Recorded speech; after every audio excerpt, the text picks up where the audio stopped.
திமுக காங்கிரஸ் கூட்டணி மீது மக்கள் அதிருப்தியில் உள்ளதாக இந்திய மத்திய அமைச்சரான பியூஷ் கோயல் தெரிவித்துள்ளார்.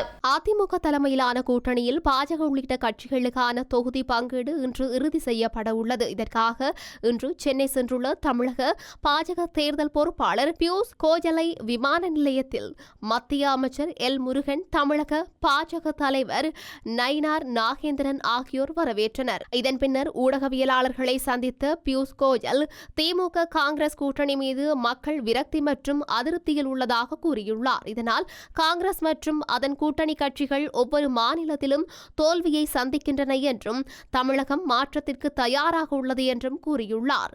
தமிழக அரசியலில் புதிய மாற்றத்தை மக்கள் வரவேற்கின்றார்கள் என்றும் அதிமுக பொதுச் செயலாளர் எடப்பாடி பழனிசாமி முதல்வராக வர வேண்டும் என்று தமிழக மக்கள் விரும்புகின்றனர் எனவும் கூறியுள்ளார். கூட்டணி கட்சியினர் திருப்தியடையும் வகையில் தொகுதி பங்கீடு அமையும் எனவும் கூறியுள்ளார்.